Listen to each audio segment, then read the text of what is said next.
Hello everybody, Wesley here. If you have bad credit, okay credit, or no credit, then this video is for you. Today we will be talking about the best practices to increase your credit score. Let's quickly recap why you need a great credit score. In order to be approved for a loan, could be a bank loan, a car loan, or a mortgage, you need great credit. And if you don't have great credit, you'll pay a lot more for those loans. Before I get into the 5 best practices, I want to let you know that I linked my website in the description below. You can check out the article that I made specifically for this video. You can also follow me on Instagram and Twitter. I'll also link my newsletter down below and feel free to subscribe to that. As I said before, I'm going to break this video into 5 different categories. Each of these categories will focus on something different you can do to increase your credit score. Let's move on to the first category. The first category is developing your payment history. What payment history is, it's how many times you have paid your account on or before the due date. By paying your account in full on or before your due date, you establish your payment history. This shows to lenders that you can be responsible with your debt and you can make your payments on or before the due date. You don't have to pay your balance in full, but always make the minimum payment. Strive to pay the full balance so you avoid paying interest. One key thing with a credit card is aim to never ever have to pay interest.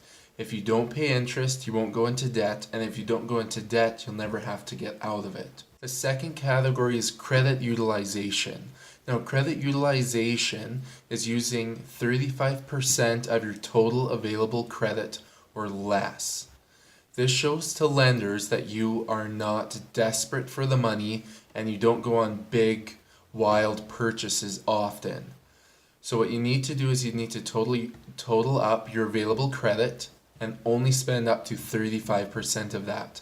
Now, it might be hard if you're brand new to credit or if you don't have a lot of total available credit.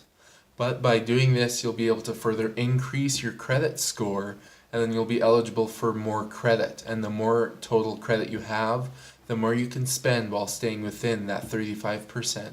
The third category is length of credit history.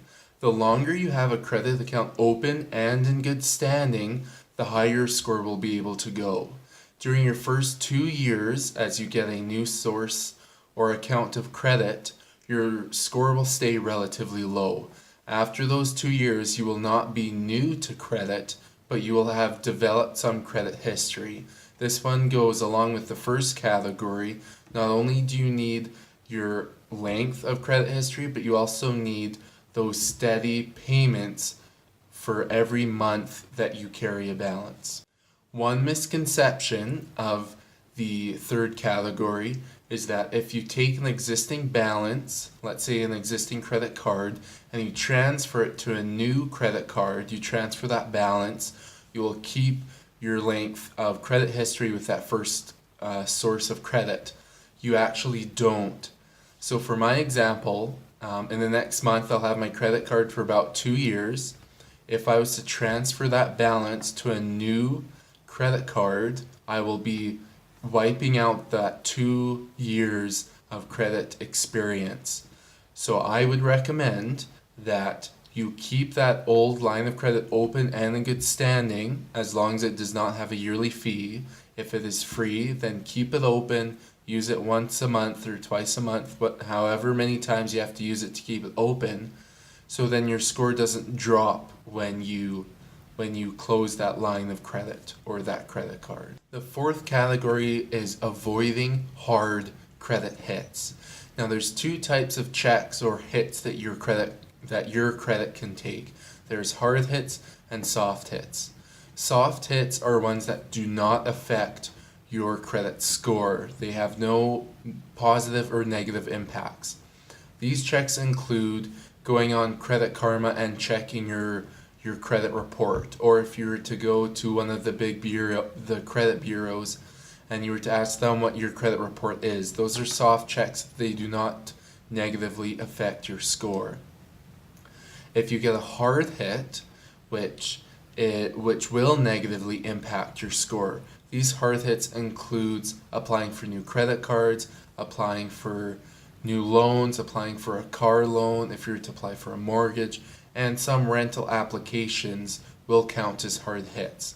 You need to avoid these at all costs because they will negatively affect your credit score.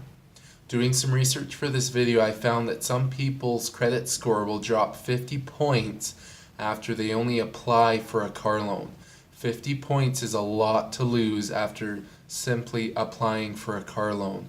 So be careful how many places you apply at, and be careful how often you apply at them. Try to space these hard hits out, and most of them do go away after a certain length of time, so try to space them out so you do not have a lot of hard hits within a short period of time. The fifth and final category in today's video is credit diversification. Now this is getting different credit accounts or sources of credit. So if you just have a credit card, your credit score will only go so high. Yet if you have a line of credit with that, if you have a car loan, if you have a mortgage, those will all positively affect your total credit score. Now keep in mind, to get all those you might need a good credit score, so focus on the first four. Yet if you can build up from getting a credit card to getting a line of credit and then developing that payment history and the length of your credit history, if you build those up and then you can get a good interest rate car loan and you can build that up, then your credit card will slowly but surely increase. When developing credit, make sure you try to follow as many of these tips and sources of increasing your credit as you can. Just picking one and focusing on that can negatively affect your credit score because you'll be lacking behind in the other four. Now the most important thing is to make your payments in full every month. If that's one you have to choose, pick that one. Pay on time every month in full. If you do that, all the other ones will come quite easily. Now that you know the 5 best tips and tricks, if you want to leave any other ones that you use or that you know of, please leave them in the comment below. I would love to read them, and I'm sure the other viewers would love to see those as well. Thank you so much for watching. I hope I shared some useful information with you. If I have, let me know by hitting that like button and subscribing if you want to see more content.